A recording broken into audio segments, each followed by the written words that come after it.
Hoy vamos a ver la tercera parte de nuestra serie disfuncional. Toda esta serie está cimentada en dos realidades que habla la Biblia. La primera es que toda familia peca. ¿Por qué? Porque está compuesta por hombres y mujeres que pecamos. Toda familia peca, y si toda familia peca, tenemos que deducir que todos los que somos miembros de la familia, de alguna familia, sufrimos a causa de ese pecado. Esto es real para ti, esto es real para mí. Esto fue real en mi juventud, en mi adolescencia, en mi juventud y en mi adultez. El pecado de otros o el propio lastimó mi vida y en muchas ocasiones lastimó a los miembros de mi familia. El pecado de los miembros de mi familia me lastimaron y aún en día de hoy siguen lastimándome. ¿Por qué? Porque todos pecamos, no me los quiten, toda familia peca. Por lo tanto, todos los que somos miembros de una familia sufrimos por el pecado. Esto está claro en el Evangelio, pero la respuesta es la gracia de Cristo. Así como hay pecado en cada familia, toda familia necesita de la gracia que encontramos en el sacrificio de Cristo para que nuestra familia encuentre el propósito y la sanidad. Si lo pudiéramos decir en términos prácticos, todas las familias tienen algo de disfuncional, o mucho. La tuya y la mía. Sufrimos a causa del pecado y la única respuesta es la gracia de Cristo en nuestra familia. Las primeras dos partes de esta serie, pudiéramos juntar los temas en un solo tema. Este es el resumen. Toda familia a causa del pecado sufre. ¿Cómo entra la gracia de Dios a nuestra familia? Por medio de dos cosas que tiene que darse en el seno familiar para que esa familia quebrantada por el pecado, disfuncional, sane. El primer ingrediente que vimos era el arrepentimiento, ¿lo recuerdas? ¿Qué es el arrepentimiento? El arrepentimiento sucede cuando yo admito la horrible realidad de mis pecados, me arrepiento de ellos sin excusa y camino de una manera constante en dirección contraria a la que antes caminaba. Arrepentimiento vimos que no es algo que sucede en un momento, es algo que es una vida completa de vivir en arrepentimiento, vivir haciendo lo contrario que lastimó a la familia. Pero no nada más requerimos arrepentimiento, también se requiere perdón, y es lo que hablamos la semana pasada. ¿Qué es el perdonar? ¿Se acuerdan? ¿Qué significaba perdonar? Soltar. No sé si recuerdas el cactus de la semana pasada, pero perdonar significa soltar. Entonces, para que la gracia de Cristo reine en el hogar, traiga sanidad a esa familia que a veces sentimos que ha fracasado, necesitamos encontrar arrepentimiento y perdón. ¿Cuál es el problema? Que muchas veces en nuestras familias, en muchas familias yo veo que hay arrepentimiento, pero a veces no hay perdón. Y si somos honestos, a veces hay perdón, pero no hay un arrepentimiento verdadero. Entonces no sucede esta sanidad en nuestros hogares. Debemos de procurar el arrepentimiento y el perdón. ¿Estamos bien hasta aquí? Cuando yo veo esto, yo digo, Dios, ¿y por qué todavía nos usas? Somos personas, somos parte de familias que hacemos lo incorrecto. Y aún así, Dios nos salva y nos da propósito. Yo veo la historia de muchos de nosotros en la iglesia, pero veo la historia de muchas familias en la Biblia. Familias quebradas, familias que necesitan arrepentirse, familias que necesitan perdonar, familias imperfectas como la tuya y la mía, pero que Dios utilizó para cumplir sus propósitos. En otras palabras, Dios toma familias disfuncionales, su gracia las transforma y Dios las utiliza para cumplir sus propósitos. Cuando yo pensaba en esto, Dios me dio una frase y la escribí. Y es esta: somos familias disfuncionales con un Dios funcional. Familias disfuncionales con un Dios funcional. Y yo me puse, bueno, pero ¿qué quiere decir un Dios funcional? Un Dios funcional quiere decir que es un Dios que se manifiesta en la vida diaria. Se manifiesta en el mundo real tuyo y mío. No es un Dios abstracto, un Dios lejano, un Dios que no le interesa nuestra vida. En otras palabras, es un Dios que está presente en nuestra vida con acciones. Ese es nuestro Dios. Es un Dios que está presente en cada área de tu vida y de la mía. Está presente cuando estamos tristes, cuando estamos en dolor, cuando nos equivocamos, cuando nos arrepentimos, cuando perdonamos.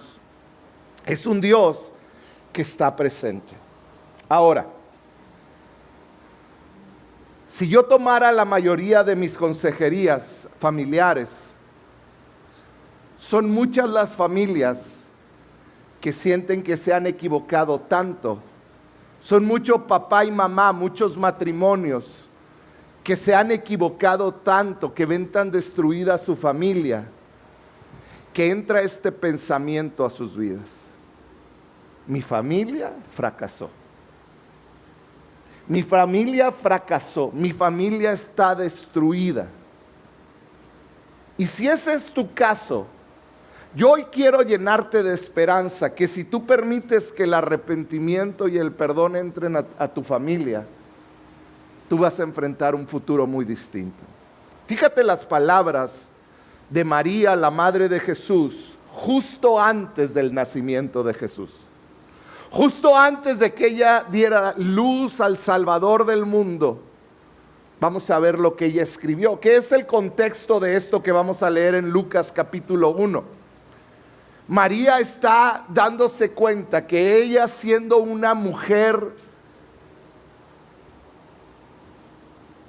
vamos a llamarle como insignificante, Dios la tomó en cuenta para que a través de ella el mundo fuera bendecido. Ella está tan agradecida que en Lucas 1 empieza y canta, compone una canción tomando extractos del Antiguo Testamento y levanta una canción de adoración. Este es un fragmentito de esa canción, Lucas 1:50. Fíjate cómo dice: Él, dice, hablando de Dios, muestra misericordia de generación en generación. Y luego yo le puse una A mayúscula, porque es a quienes les muestra misericordia de generación en generación. ¿A quiénes? A todos los que le temen. Todos los que tienen temor de Dios, Dios tiene misericordia de ellos, no nada más de ellos, sino de todas sus generaciones. Eso es lo que está diciendo María. María está entendiendo: yo soy una mujer humilde, soy una mujer sencilla, soy una mujer del pueblo, yo no tengo nada que ofrecerle a Dios. A lo mejor venía de una familia quebrada, con problemas, pero Dios la eligió a ella para cumplir sus propósitos. Si hay algo que no quiero que nunca se te olvide, es que Él usa a los humildes, Él usa a los adoloridos, a los insignificantes, Él usa a los débiles para cumplir su propósito. Entonces, Él te puede usar a ti y me puede usar a mí. Él nos puede usar aún en medio. ¿Por qué? Porque somos receptores de una misericordia que realmente perdona, una misericordia que limpia, una misericordia que sana, una misericordia que te hace ser acepto en Cristo, una misericordia que nos corona como hijos de Dios. Eso somos. tú y yo. Entonces, fíjate bien, estas palabras de María te hacen ver una cosa, que María se sentía incluida, se sentía importante en el plan de Dios, en los propósitos de Dios para esta tierra. Y eso es lo que yo hoy quiero que tú entiendas, que tú, tu familia, como sea que está ahorita, es importante para el propósito de Dios. Tus generaciones son importantes. María entendió, no se trata de mí en este momento, se trata en mis hijos y en los hijos de mis hijos, se trata de generaciones que van a ser bendecidas a través de mí. En pocas palabras, María entendió algo que debemos entender tú y yo que estamos en Cristo, que María tenía una importancia histórica. Lo que ella hiciera, lo que ella decidió, iba a marcar la vida de sus hijos y de los hijos de sus hijos, de generaciones hasta el día de hoy con nosotros. María lo entendió. Porque mira, hay algo que no podemos olvidar. No hay nada, escúchame bien, no hay nada como ser una familia que cree y vive el Evangelio. Una de las mayores bendiciones que cualquier familia puede tener, escúchame mamá y papá, es ser parte, es criar una familia que cree en el Evangelio, pero no nada más que cree en el Evangelio, que vive en el Evangelio. ¿Cómo se ve esto? El Evangelio no es algo que conocemos en nuestra mente. Escúchame bien, porque esto va a traer luz a lo que voy a hablar más adelante. Ser cristiano no es entender que Cristo murió por mí. No es hacer una oración vacía donde dices perdóname por mis pecados. O una oración llorando, perdóname por mis pecados. Creer en el Evangelio y vivirlo implica entender lo que Dios hace, es encarnar el Evangelio. ¿Qué es encarnar el Evangelio? Que ahora yo camino y cada decisión que tomo, cada paso que doy, como enfrento el dolor, como enfrento la quiebra, como enfrento la vida y los problemas que la vida trae, van a ser filtrados por el Evangelio, porque yo estoy encarnando el Evangelio. Esto quiere decir que yo entiendo que Cristo me dio una esperanza tan grande que vale la pena caminar en esa esperanza, encarnar esa esperanza. Cuando tú entiendes eso, la luz se te ilumina, el cerebro, el espíritu te ilumina a entender que no depende de ti que todo salga perfecto en tu familia. Que vas a enfrentar problemas, vas a enfrentar dolor, vas a enfrentar situaciones. Pero tú entiendes también el Evangelio, que sabes que hay una esperanza segura. Que tú entiendes que no puedes no puedes controlar, lo que vas a enfrentar en el futuro. No lo puedes controlar, no puedes controlar la quiebra, el dolor. Tú no puedes controlar lo que vas a enfrentar en el futuro. Pero puede ser como María, que no se fijó en su hoy, sino que se fijó en sus generaciones. Que no se fijó en lo que estaba en el dolor de hoy, sino que pudo enfocarse en que Dios tiene misericordia con ella ahora, pero que más allá de eso va a tener misericordia con todas sus generaciones.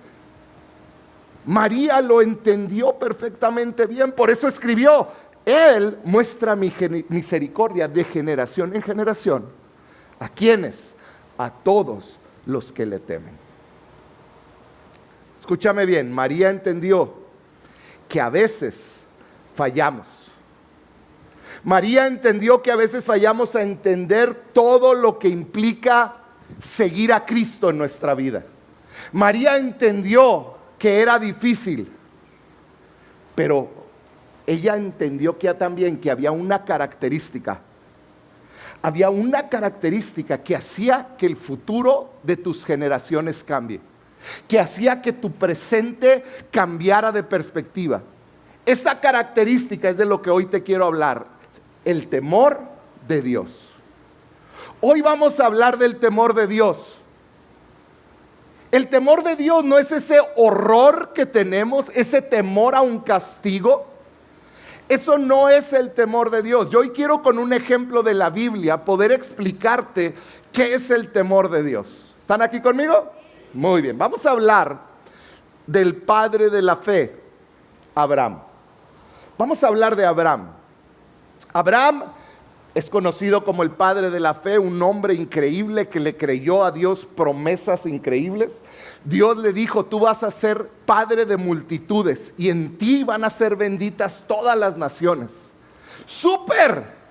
Abraham creyó la palabra de Dios, pero empezaron a pasar las semanas, los meses, los años, y ni hijos tenía. Y empieza a decir: bueno, ¿cómo voy a ser padre de multitudes si ni un hijo puedo tener? Empezaron a pasar los años, empezaron a llegar las arrugas. Algunos de ustedes me entienden. Se empezó quizá a caer un poquito el cabello, a colgar las carnes. Y no llegaba nada. Dice la Biblia que él y su esposa eran dos ancianos cuando ella quedó embarazada. Ella quedó embarazada en su vejez. La esposa de Abraham dio a luz a este niño que llamaron Isaac, que Isaac en hebreo quiere decir risa. O sea, Dios tenía sentido del humor. Era hasta de risa ver que una viejita estuviera dando a luz a un bebé. Pero Dios lo hizo. Dio a luz, Abraham estaba feliz, se va a cumplir la promesa de Dios por medio de su hijo Isaac. Está feliz, pero Dios probó a Abraham. ¿Están aquí conmigo? Dios le puso una prueba, lo leemos en Génesis 22. Y Dios le dijo: quiero que me sacrifiques lo que más amas. Quiero que sacrifiques a tu hijo Isaac. ¿Puedes imaginarte lo que eso significó para Isaac? ¿Cómo es que yo voy a poner en el altar a mi propio hijo y a matarlo, derramar su sangre en un altar porque Dios me lo está pidiendo? Fíjatelo, vamos a leer lo que dice el Nuevo Testamento de esta historia, Hebreos 11:17, para que entendamos. Dice: fue por la fe que Abraham ofreció a Isaac en sacrificio cuando Dios lo puso a prueba. ¿Terminó ofreciéndolo en sacrificio? No, pero en el corazón de Isaac lo sacrificó. Él comenzó a vivir el duelo de decir: si tú me lo quitas, aquí está. Quiere decir que él empezó a llorar la pérdida de Isaac antes, cuando él decidió: lo voy a hacer. ¿Sí? ¿Estás aquí conmigo? Fíjate cómo sigue. Abraham, quien había recibido las promesas de Dios, estuvo dispuesto a sacrificar a su único hijo, Isaac. Aun cuando Dios le había dicho: Isaac es el hijo mediante el cual procederán tus descendientes. Entonces, cuando estaba sacrificando a su hijo Isaac, estaba sacrificando la esperanza del cumplimiento de su promesa, el sueño de su vida, la promesa de Dios para él. Estaba sacrificando todo. Pero me encanta, pónganme el siguiente versículo. Fíjate cómo termina este relato. Dice: Abraham llegó a la conclusión. Fíjate por qué Abraham decidió entregarle a su hijo a Dios. Llegó a la conclusión de que si Isaac moría, Dios tenía el poder para volverlo a la vida. Se escucha sencillo, pero fíjate lo que entendió Abraham. Abraham entendió y él dijo: yo tengo que tomar una resolución en mi mente y en mi corazón. ¿Quién es digno de toda la honra y quién tiene todo el poder? Abraham, pónganme la que sigue. Abraham decidió pararse en medio de dos pilares que representaban a Dios en su vida. Abraham decidió pararse entre un pilar que representaba que Dios era digno de entregarle todo lo que él era, aún si era lo que más amaba como su hijo. Abraham decidió en su corazón, Dios es digno, pero si lees ahí también dice que Dios es todopoderoso y si Él quiere, aunque muera, me lo puede regresar. Abraham decidió en su corazón, Dios es digno de todo y Él es todopoderoso. Y Él se paró ahí en medio y estuvo seguro. Estuvo seguro, fue tal su fe que Dios, si Dios le devolvía a su hijo, él iba a estar contento, y si no se lo devolvía, él sabía que él iba a estar bien eventualmente. Porque él había decidido dentro de sí, Dios es digno de tener toda mi vida. Él es digno de tener toda mi vida. Ahora, vamos a hacer una pausa ahí. Es lo mismo que sucedió con María, te lo explico. Para nosotros a veces es fácil leer la historia de María, la madre de Jesús, y pasarla de largo. María era una jovencita, algunos creen de entre 14 a 16 años.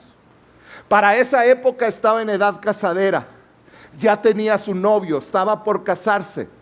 De repente una noche se le presenta un ángel y le dice, estás embarazada. Dentro de ti no está Dios, es producto del Espíritu Santo tu embarazo y vas a tener a Jesús, a Emmanuel, Dios con nosotros. Y tú dices, gloria a Dios.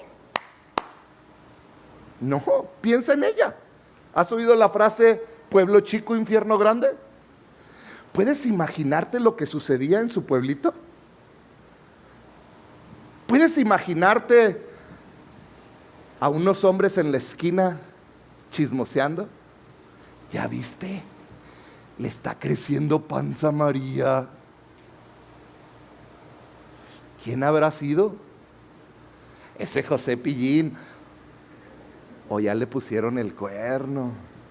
Oh, yo oía que María era tremenda. ¿Te puedes imaginar la crítica? ¿Te puedes imaginar la vergüenza, el rechazo? ¿Te puedes imaginar el dolor que representaba para María decir, lo que está aquí es obra del Espíritu Santo? La burla que tuvo que soportar. No era sencillo. Fíjate cómo lo escribe cuando sucedió. Lucas 1:38, unos versículos antes de lo que leímos. María respondió, soy la sierva del Señor, que se cumpla todo lo que has dicho acerca de mí, le dijo al ángel. Le dijo al ángel, si es lo que Dios quiere, yo me paro, pónganme la foto de nuevo. Yo me paro entre dos pilares, dijo María, en el que Él merece todo de mí y Él es todopoderoso para cumplir lo que Él quiera. Y María y Abraham descansaron ahí. Esta foto debe de ilustrar la vida del cristiano. Así como Abraham y María resolvieron decirle a Dios sí, sin importar las circunstancias, tú y yo debemos de decidir decirle sí a Dios, sin importar lo que estemos enfrentando. Es entender, estoy ante un Dios que a lo mejor no entiendo todo lo que Él dice o decide. No lo puedo entender porque, como ves, esos pilares son mucho más grandes de lo que yo pudiera imaginar. Pero yo decido descansar en que Él merece todo de mí y Él es todopoderoso. Entonces, temer al Señor significa, fíjate bien esto, darle las riendas de mi historia, decirle, tú manejas mi vida, diciéndole sí a cada momento. Diciéndole sí cuando estás enfrentando dolor. No te entiendo, pero tú eres digno y tú eres poderoso. Y el lugar más seguro para mí es entre estos dos realidades de Dios. Descansar en eso.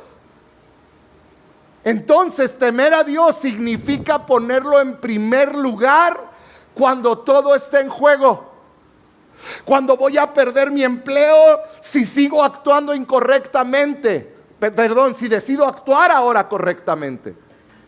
Cuando puedo perder mi vida si empiezo a hacer ahora lo correcto. Es decirle, Dios, yo te digo a ti sí, porque tú eres digno de mi vida y tú eres todopoderoso.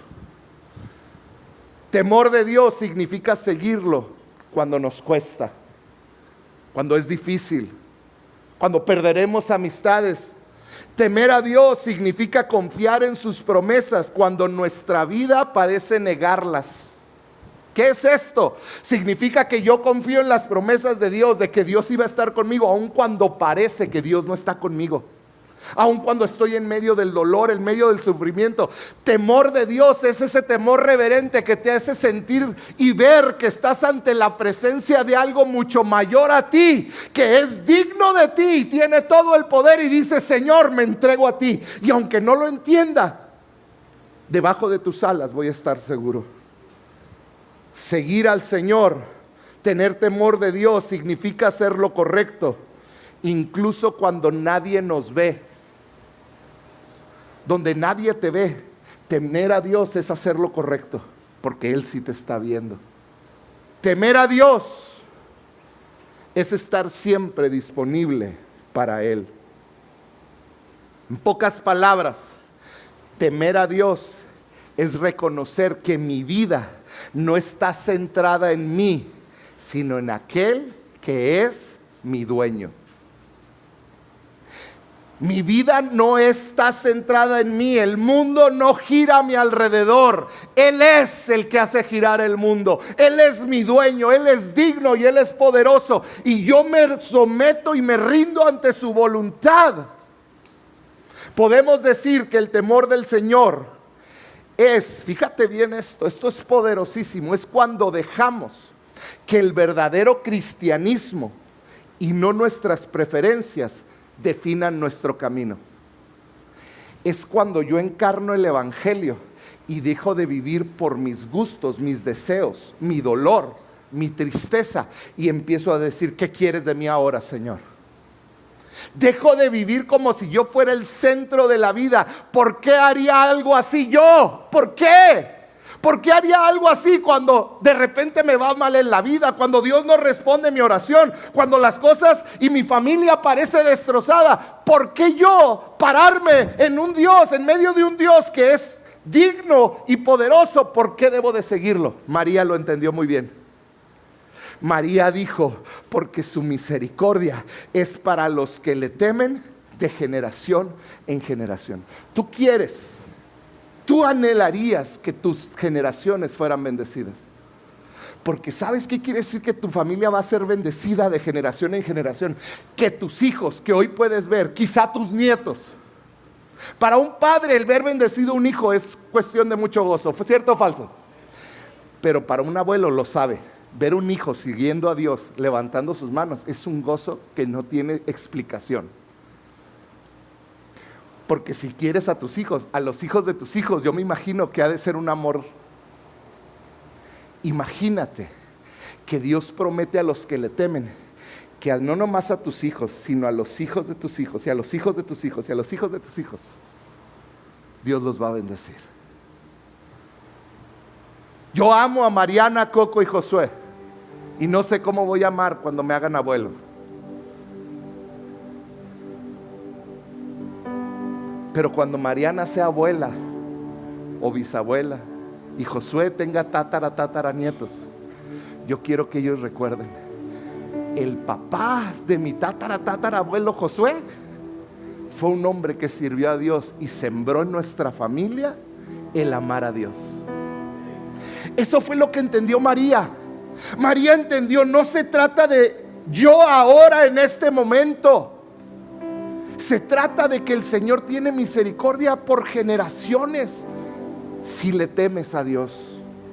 Este es el verdadero legado que va a traspasar generaciones. Es el legado más poderoso y esperanzador que tú le puedes dejar a tus hijos y los hijos de tus hijos y los hijos de los hijos de los hijos de los hijos de tus hijos. Tú puedes impactar generaciones. Un legado va más allá. Papás y mamás que están aquí, de ser un buen proveedor. No se trata nada más de qué bueno que eres buen proveedor. No se trata nada más, es que yo me sentaba y jugaba con mis hijos a las luchas y los aventaba. Qué bueno que lo hacías, te felicito. Pero ese no es un legado que permanece. Qué bueno que procuras formar memorias alegres en tus hijos. Pero sabes, el verdadero legado que va a traspasar tus generaciones es cuando entiendes que si tú te paras debajo de estos dos pilares, Dios es digno de todo, hasta de mi sufrimiento y dolor, y Él es todopoderoso para tomarlo y transformarlo, mis generaciones van a ser bendecidas. En pocas palabras, es enseñarle a tus hijos, perdóname, tacha la palabra enseñarles, es mostrarles con tu vida a tus hijos lo verdaderamente importante al tú como papá y mamá, abuelo y abuela, caminar en el temor de Dios. Cuando papá y mamá caminan temiendo a Dios, aun cuando es difícil hacerlo, estás marcando la vida de tus hijos. Cuando tú tomas a tus hijos en medio del dolor y les dices, no nos vamos a quedar a llorar aquí, vamos a ir a levantar y a exaltar nuestro Dios. Pero papá, acabas de perder el trabajo. Pero papá, estás enfrentando el dolor, estás enfrentando la ausencia. Sí, pero Dios es digno y Él es poderoso para cambiar. Cuando tú tomas esa actitud con tu familia, las cosas cambian en tus hijos. Es ahí donde tú les das las lecciones más grandes y donde les dices, aún en el dolor, hijo, hay alguien que es digno y hay alguien que es poderoso. Aún en medio de la incertidumbre, hijitos, Dios merece la gloria y la honra. Dios merece nuestro todo. Aún en medio de las situaciones, es más, especialmente cuando estás sufriendo, es cuando tenemos que estar ahí adorando al Señor. Cuando estás sufriendo es cuando tus hijos te deben de ver en tu casa, levantar las manos y decir, Señor, te amo. Y los hijos van a decir, ay, no entiendo a papá. Quiere decir que Dios sí es grande. Quiere decir que Dios realmente es poderoso. Batallé para meter este ejemplo, pero están aquí conmigo, son cristianos firmes como yo. Hay un libro de un cristiano, de un gran escritor, de los mejores que han existido, C.S. Lewis, autor de Narnia. Él escribió un libro que se llama Cartas del Diablo a su sobrino. Batallé para meterlo porque sé que hay personas, ¿cómo están hablando del diablo en la iglesia, verdad? Bueno, pero quiero enseñarte algo. Este libro se llama Cartas del Diablo a su sobrino y te voy a explicar un poquito el contexto. Mariana me platicó de él hace muchos años y me encantó cómo este hombre, Dios le dio la capacidad de escribir. Y es la historia de cómo un demonio ya grande está educando a un demonio joven. Entonces te da la perspectiva del otro lado. Te da la perspectiva de qué piensa Satanás cuando ve a un cristiano actuar. Y hay partes del libro, le dice, cuando veas a un cristiano que vive en orgullo, que vive para sí, dice, ni te preocupes, él solito sigue ahí. Eso es parte de lo que le enseña el grande al joven. Pero luego le dice, el joven se llama Orugario en este libro, y le dice lo siguiente, ahí va a aparecer: no te engañes, Orugario. Nuestra batalla, o sea, no te dejes engañar, nuestra batalla está en su punto más débil, o sea, estamos en peligro, estamos a punto de perder. Cuando una persona, fíjate cuando Satanás se asusta, cuando una persona, aunque ya no tiene ganas ni deseos, sigue intentando hacer la voluntad de Dios. Le está diciendo, hey, cuando veas a una persona que ya no tiene ganas de hacer la voluntad de Dios, no tiene deseos, pero aún así la sigue haciendo, con ese ten cuidado, porque ahí, mira, mejor corre. Le sigue diciendo, corremos peligro, porque esa persona mira a su alrededor y todo le parece vacío. Dice, ¿dónde estás, Dios? ¿Dónde estás en medio de mi dolor? Parece que no me escuchas. Tú y yo hemos estado ahí. Dice, como si Dios hubiera desaparecido y lo hubiera dejado solo. Pero aún ahí, di conmigo, pero aún ahí, esa persona decide obedecer de todos modos. Fíjate, Cuando una persona, un cristiano, entiende que Dios es digno de su adoración, lo sienta o no lo sienta, que Dios es poderoso aunque esté enfrentando las peores situaciones, cuando se para en medio de esos dos, levanta sus manos, Satanás dice: ahí es donde más peligro corremos, porque Dios se va a mostrar a ellos, a través de ellos, y va a hacer grandes cosas. Esta es la realidad del cristianismo. Tu integridad firme y fiel, el temor a Dios que demuestres en tu vida diaria, es la herencia que tu familia necesita. Eso es lo que va a marcar tus generaciones, porque grandes cosas suceden cuando comenzamos a tratar a Dios como si fuera Dios, no como si fuera tu genio de la lámpara que concede tus deseos. Grandes cosas suceden cuando te tratas a Dios como Dios, donde yo no controlo, donde yo no sé todo lo que Dios tiene y lo que Él ve, donde yo entiendo que si esa fue su voluntad, aunque es dolorosa, yo puedo entregarme a Él y reconocerlo como digno y poderoso. Proverbios 22:4 dice: la recompensa de la humildad y el temor del Señor son la riqueza, el honor y la vida. Hay una recompensa de vivir de esta manera, en temor a Dios. Yo hoy te quiero llamar a que aún en medio de los momentos difíciles, aún en medio de la incertidumbre, aún en medio del dolor, te mantengas firme. Son esos momentos donde te mantienes por pura fe, como viendo al invisible, caminando, perseverando, porque tú sabes que si tú perseveras, si tú avanzas, tus generaciones van a ser bendecidas. Quiero llamarte a que tengas mucho cuidado con algo. Si te olvidas de todo lo que he hablado, esto no lo olvides. Ten cuidado de heredar un cristianismo a tu familia. Ahí va a aparecer: el cristianismo heredado como tradición será una maldición para nuestros hijos. Cuando tú heredas a tus hijos una tradición, va a terminar siendo una maldición. ¿Sabes? Uno de mis grandes dolores de esta generación es que ya tenemos cristianos de segunda y tercera generación. Mis hijos desde que nacieron no conocen otra cultura más que la cristiana. Ellos saben cuándo levantar las manos, cuándo decir amén. Ellos saben cuándo brincar y ellos saben cuándo es tiempo de estar callados en una reunión, porque han estado en el cristianismo desde que nacieron. Pero yo no les quiero heredar una tradición cristiana. Los domingos vamos a la iglesia, mijo. Dios no nos llamó a heredarles una tradición cristiana, porque heredarles una tradición cristiana puede ser una maldición para ellos. ¿Sabes por qué? Porque si ellos no ven actuado el evangelio, dicen: esto nomás es para aparentar. Dios ocupa un lugar los domingos, pero de lunes a sábado yo puedo hacer lo que quiera. No les heredes una tradición cristiana, herédales una fe verdadera y firme en Cristo. Eso sí va a ser una bendición para ellos y para sus hijos.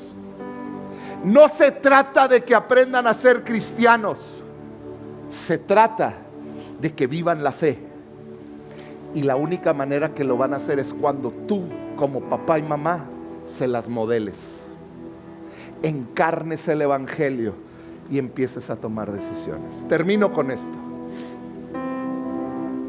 Para muchos de ustedes, el próximo paso por el bien de tus hijos y de los hijos de tus hijos es convertirte tú mismo en un niño al presentarte ante Dios. Un niño confía totalmente que su padre todo lo puede. Un niño confía ciegamente que su papá lo puede guardar de cualquier cosa. Si tú ves un pequeñito, su lugar más seguro es entre las dos piernas de papá, porque sabe que alguien que todo lo puede, alguien al que no se le va nada, lo va a proteger. Para muchos de nosotros tenemos que presentarnos delante de Dios como un niño y decirle: Señor, tú eres mi rey. Él no está a tu servicio. Él es Dios. ¿Te has humillado ante Dios como un niño? ¿Has recibido al Rey Jesús en tu vida sin condición y sin límites? Si es así, entonces tú tienes temor de Dios. Tú sabes que Él todo lo puede y tú sabes que Él es digno. Pero si no, estás dándole un mensaje doble a tus hijos.